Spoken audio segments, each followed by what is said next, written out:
Hello and welcome to another episode of the e-commerce coffee break podcast. Today we want to dive a little bit deeper into when you're planning to sell your business. So obviously every merchant at some point in the business life has the idea of having an exit strategy, and you should have that definitely.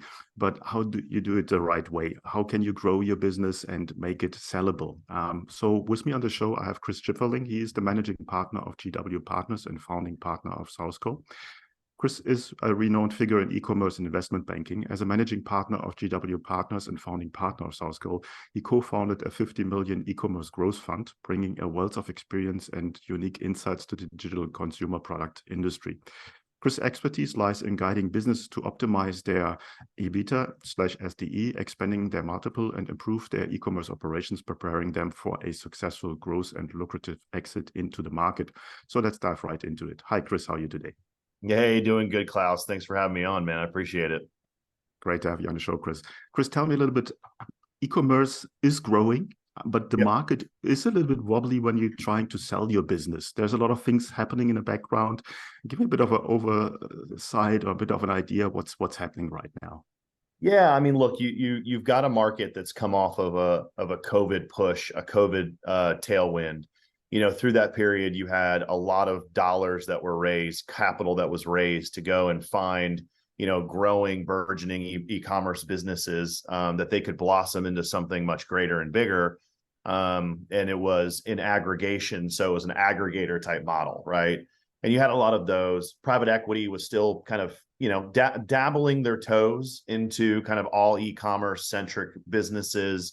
Very curious to see they invested a lot of money into the vehicles, like the aggregator vehicles, the actual platforms, didn't do so much on their own. And what happened? Well, you had a post-COVID slump, specifically in consumer. 2/3 of our economy has traditionally been service-based. 1/3 is consumer products-based. And through COVID, that flipped. And now we're feeling the flip back. And so, demand for that we saw through COVID, we're not seeing that as strong anymore.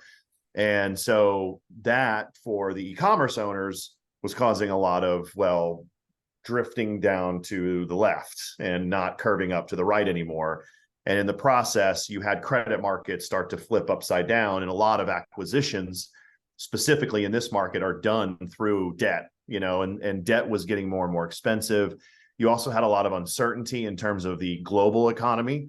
You had a lot of uncertainty going on in the Eurozone. You had a lot of uncertainty going on here in the United States in terms of where is this all going? A year and a half ago, every bank was ringing the alarm, recession, hard landing, no soft landings. This is going to be catastrophic. And now, Goldman just slashed their chances of a recession down to 15% today. So you had a lot, I'd say, kind of from this point historically to about, I'd call it a year and a half ago, you just had a lot of question marks. And through that, it was very difficult for an e-commerce centric business that is, for all intent and purpose, small. When you're even talking about a business that's 10, 20, 50, 60 million, even 100 million, these are small businesses still. It sounds like a lot to an individual owner and founder, but in the grand scheme of things, this is a small business market. And so trades, selling your company, just pretty much came to a pretty strong halt. And it was actually kind of across the board, not just e-commerce centric, but just across the board M&A activity halted. And, through that, you had slumping, as I mentioned. And then now we're really looking at, okay, if you want to try and sell your business right now, it's going to be extremely difficult to find the buyer that's going to pay you what you expect to be paid, even if you have a great business at the moment. That's the other thing that's causing, I would say, M&A activity to depress a bit at the moment is expectations between buyers and sellers. The Bain CEO was on CNBC, I think back in like April, and he just called it out as it is. He said, look, Bain is we are buying bolt-on companies that make sense for our platform businesses, but we're not making large trades right now, mainly because buyers' expectations are still here. Our expectations are here, and we can't meet on pricing. And so that's kind of I would call the most recent state of the market that's heavily affected the e-commerce centric founder owner. And it's not fun, but there's hope.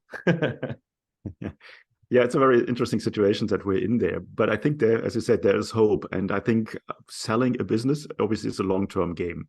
And you need to have all your ducks in a row to make it sellable, to make it attractive. And you don't want to undervalue your business, or you don't want to have it undervalued. You want to sell it for the price that it is worth. Now, that's a very different thing or difficult thing as a small, medium enterprise coming to these 5, 10, 15, 20 millions.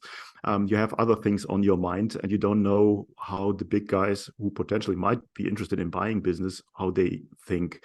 Now that's something you help with. Obviously, as a advisory, you're coming on board and going into the different parts of a business and optimizing them for a optimal sale. Tell me a little bit, how does this whole process work, and where do you help with? Yeah, absolutely. And I mean, to your point, and like we were talking about before, there's a lot of tailwinds that are, or headwinds that are currently affecting, business owners and really across all functions, right? I mean, it's not just marketing or sales or, trying to find, stronger turnover year over year over year. It's also affecting, well, what about my infrastructure and the people that I've hired, and how do I find really good people, and how do they matter to my organization, and how do I compensate them? How do I set my business up to be more, more valuable across every function? And so that's really what it boils down to. Is it's a really good time, I think, because you don't have outside forces that are pushing your business into a stratosphere like we had through COVID. I mean, I saw the crummiest businesses do extremely well through COVID. They didn't need any branding. They didn't need any, they didn't need any what I would call kind of technician work, technical work on them. COVID just kind of made them great.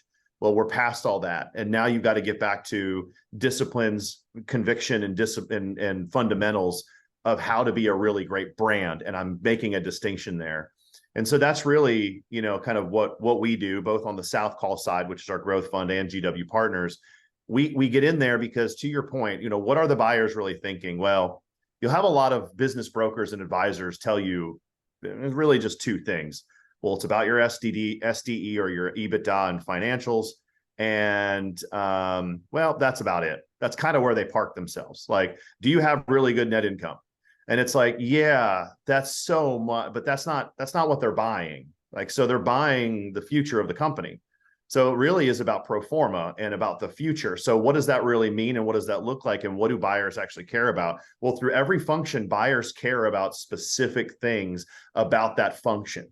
Whether you're talking about marketing metrics, first click attribution, last click attribution, whether you're talking about your sales channels and strategies for those sales channels, they want to know a lot about what's your TAM, your total addressable market, through each channel. What are your unit economics running through each one of those channels? How do they affect the entire organization? How are you sticky with the consumer? How are you having that second conversation with the consumer and really doing things that are truly brand building, right? So, and supply chain is now an asset. Well, let's talk about your supply chain. What does that really look like? That's one thing through COVID that has not gone away, which is, hey, it's no longer just, oh yeah, I've got a freight forwarder, I've got a supplier. It's, okay, well, what about your master service agreement, the MSA with that particular service, for your supplier? How often do you visit them? What does your product roadmap look like? Do you have a product vision for your company? And does it all tie into your brand? Are things disjointed? Because again, buyers are all looking towards the future state of the business. And so when you go into each function, it's not just, well, let's analyze what's been done and only talk about that. It's, let's analyze what's been done so we can try and get it from, and this is what we do. You're here, you need to be here because your goal is to sell this company for $25 million. If we sold it today in its current state, you'll get 5. So how do we get 25 million? Let's build the roadmap. And this is effectively what we do both on the GW side and the South Call side, is we help build the roadmap. We know we've reached that point. Does the owner founder want to sell the company now?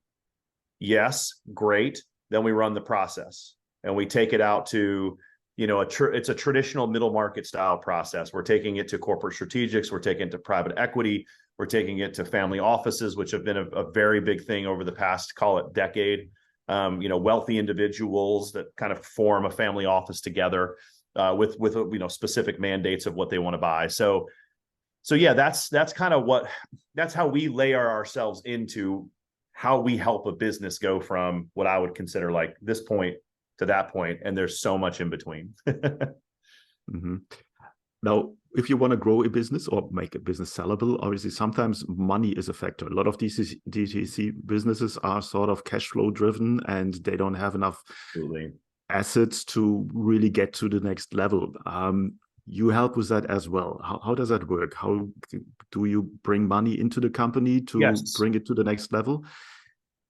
Yes. So, on the South Call side, as a growth fund, we have a $50 million, as you mentioned in the beginning of the podcast. We have a $50 million fund earmarked for growth investment. And so a growth investment for us means we're a minority owner. So what does that mean?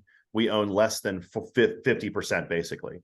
And so what we do before any of the money is injected into the company, we fully understand where the use of funds are going to go. Because to your point, majority of cash flow and why businesses get so cash tight is because of inventory. Mainly, that's what it boils down to. So that's why in consumer products, you have a lot what's called asset-backed lenders, ABLs, that the assets that are backing or being leveraged is the inventory itself. So that's kind of where most business owners get cash strapped. So it's really about, okay, where do these funds need to go? Portion needs to go to inventory and future inventory for the company. Another portion, though, needs to go to marketing. Okay, well, let's talk about that. Where are you ramping up your marketing? Why are you ramping up your marketing? Maybe it's a new sales channel that they've identified. We're having conversations with Target, and we need money for both inventory to service Target because their terms are 60 to 90 days. You ship product and you're not getting paid for another 90. So it's kind of helping bridge from a capital perspective, but then they're also going to require big program. Okay, you're on our shelves, but now you need to drive the traffic to our shelves. And so this is just one example, but so we take a look at the use of funds, how much is needed on our growth fund. We underwrite the business and then we inject the working capital into the company. And it comes in the form of what we would consider venture debt. Venture debt, our product is very friendly in the sense that it's interest only for 2 years.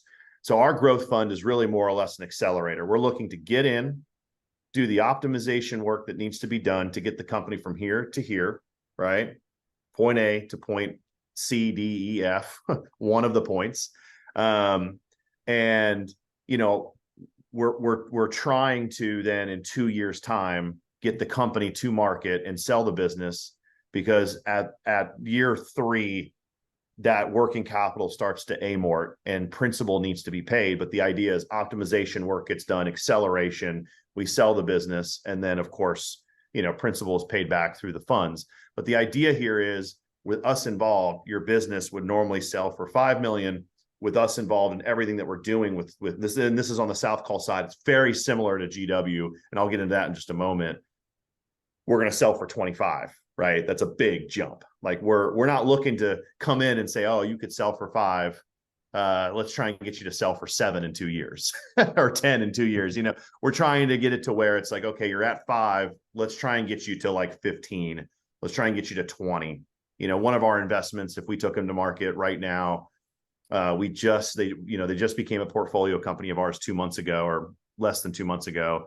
We could probably sell them for about 10, but we're looking to take them to market in 18 months. And we all firmly believe, we have a pretty strong conviction around our thesis, but mainly our business plan, that thing's going to sell for about 30 to 40 million. So, it's a big jump.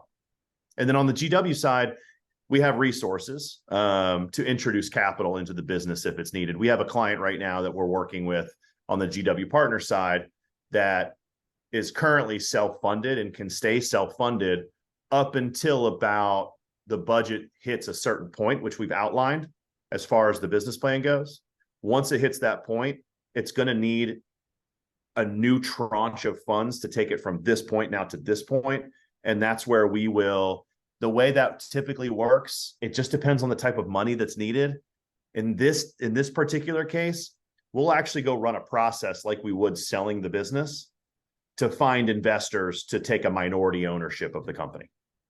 So very similar process. We'll go out there and find somebody like a private equity fund, a larger private equity fund, to inject and then own the company as a minority owner, to then grow it to like, 100 million, 150 million, and then sell it. So anyways, that's kind of how both work. Okay, very interesting. Now, you gave a very good example there between the people looking from the financial side and from the stock side. And then obviously you have the marketing guys like me who are just spending the money and need more money. And a lot of companies, and I have said in a lot of shareholder meetings in my life, is there is a communication problem within the company. So basically the different departments speak different languages. They can't agree on the pathway they want to go for.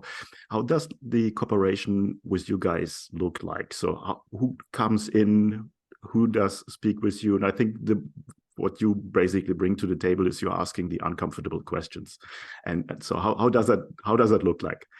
Yeah, it really is. And this term has been overused and abused, but it truly is a partnership. And I think to your point, I kind of, let's pick on language for a moment, because you're right.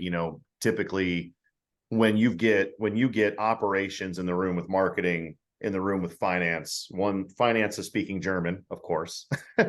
Operations is, speaking Portuguese, right?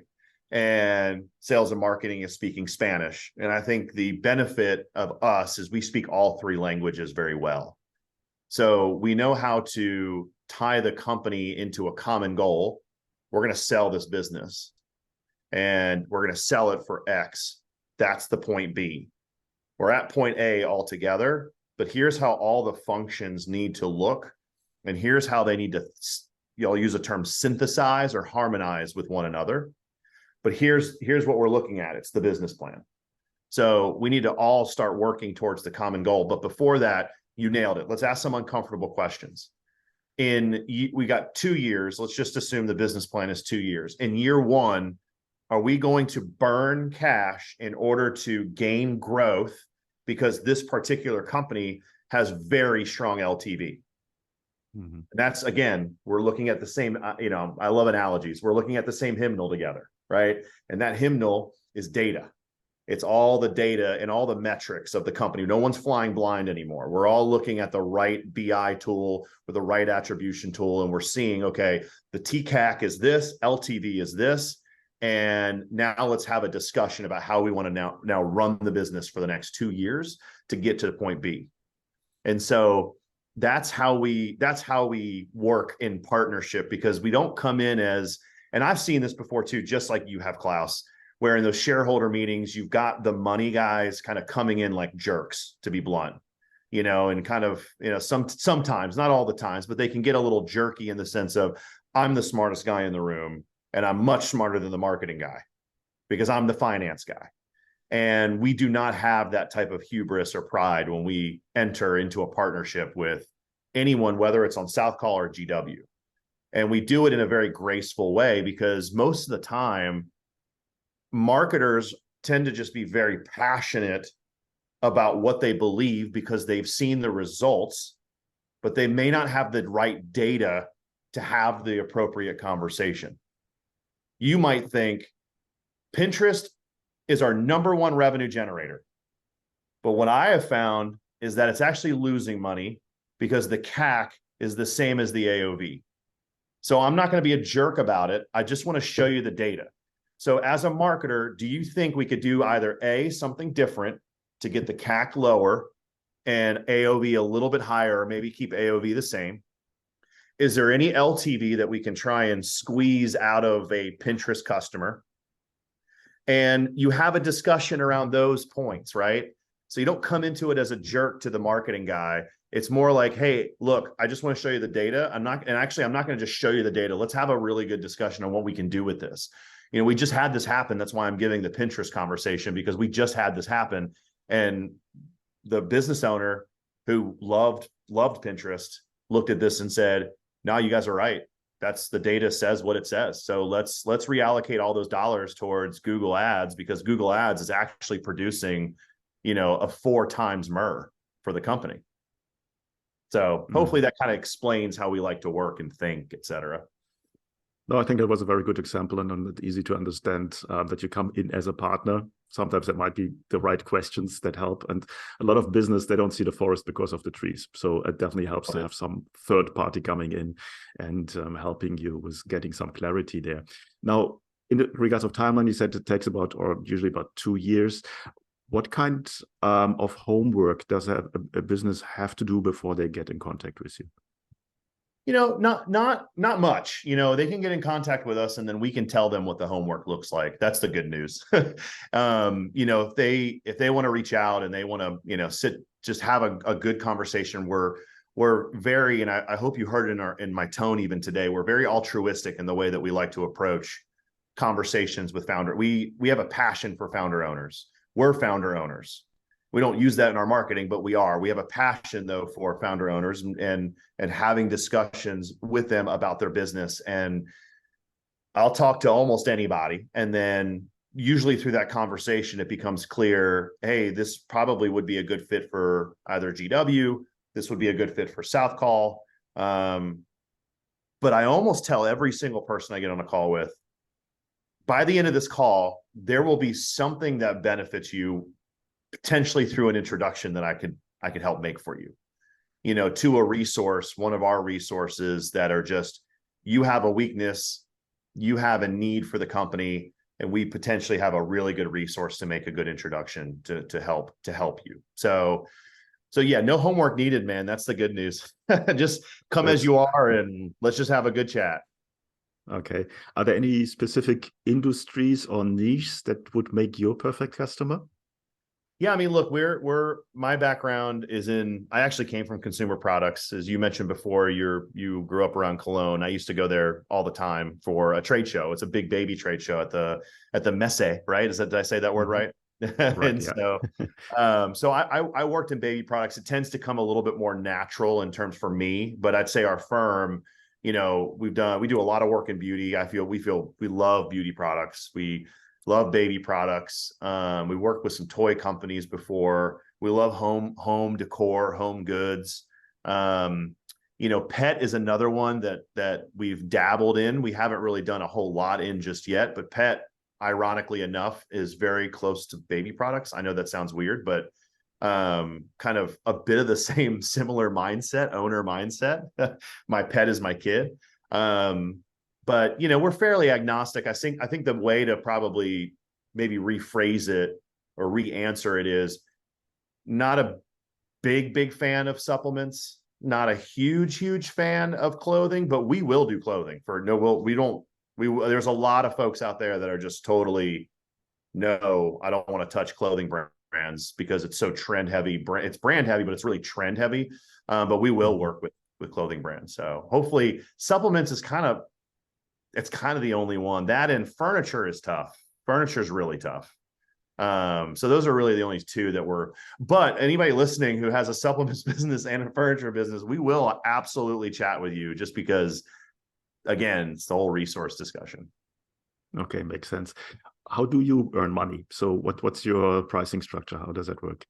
Yeah, so on the side, it's fairly similar-ish. I mean, look, we tailor every engagement very differently. Because it's all based on the needs of the company, and it's all based on, and you'll understand this better than anybody, it's all about scope and time. That's it, right? So if the scope is really big and it takes a lot of time, on the GW side, we've got retainers that accordion up and down in terms of how much we charge per month. We run it like almost like a Deloitte or a McKinsey style consultation engagement, where we have phases. We have phase 1, which is analysis, phase 2, which is execution, phase 3, which is maintenance, and then phase 4 is the M&A. So that's kind of how we phase it out. And every month in those phases change. Good news, we credit every single dollar back to the sale of the company. So if we work with you for 6 months and you've paid us a retainer for 6 months, then we go out and we sell the business. However much you paid us in that 6 months is then credited towards our success fee. So our success fee varies in terms of percentage of the sale of the business. On the South Call side, we might take a management fee depending on the company. Management fee is very typical in private equity, or even in venture, where you're working a little bit more, I'd say, involved, like us, in terms of Accelerator. So we'll take like a monthly fee. And then we actually own equity on the South Call side. So that is the bigger difference. We are equity stakeholders with the business owner, where on the GW side, it's more of a traditional kind of consultation / advisory towards the sale of the business. Hopefully that makes sense. Makes absolutely sense. Before we come to the end of the coffee break today, is there one final thought that you want to leave our listeners with? Oh, there's hope. There is hope. I know you're feeling lots and lots of headwinds right now. Some of you may not. Some of you may be feeling growth and feeling good, but expectations in terms of selling the company right now may be way off. Listen, put your head down. Keep growing the company. There are many, many, many business owners and founders out there. There are masterminds you can get a hold of. There are a lot of people who are feeling the same way, but there is hope. We're starting to finally see, first half of this year was very difficult. We're starting to see much better movement in terms of M&A activity for the second half. And then going into, I'd say, by middle to end of next year, so about 1 year away, we believe firmly and strongly that the M&A market's going to be back in full force. It's one of the leading economic indicators. So when you see any type of depression in a market, one of the first things to come back is M&A, because it's all about the future. So there's hope. That's my message. Okay. There's lots of hope. We're on the same page. I totally agree with that. Chris, where can people find out more about you and get in contact with you? Yeah, so pretty simple. We've got one of those cool modern websites, gw.partners. So not gw.partners.com, but gw.partners. And then South Call is just SOUTH, like South, and COL.co, southcall.co. South Call is the last base camp before you get to the top of Everest. So that's kind of the analogy we did with the whole growth fund. But yeah, so southcall.co and gw.partners. It'll tell you everything you need to know to get in touch with us through those websites. Excellent. I will put the links in the show notes and you're just one click away. Chris, I could talk for hours about this topic because I really like to talk about the future and optimizing businesses. But for today, the coffee break is over. Thanks so much for your time and talk soon. Thank you so much. Appreciate it. Hey, Klaus here. Thank you for tuning in to another episode. Before we wrap things up, I've got a couple of important points to share. Firstly, if you have enjoyed today's episode and want to support the show, here's a simple way to do it. Help me out with that algorithm magic by liking, commenting, and subscribing on your favorite podcast app. And if you're feeling extra generous, leaving a rating would be great. Your support helps me bringing more impactful guests on the show, and it makes it easier for others to discover the podcast. Secondly, I want to talk about to all your business owners out there. Here's a question. Are you tired of juggling everything in your business while struggling with your marketing tasks? Fed up with hit and miss experiences of hiring freelancers or agencies that don't quite get your vision? But perhaps you're not ready to commit to a full-time in-house marketer just yet. Well, I've got a solution for you. Introducing our fractional marketing team. My team and I provide top-notch experienced marketing professionals to become an extension of your business.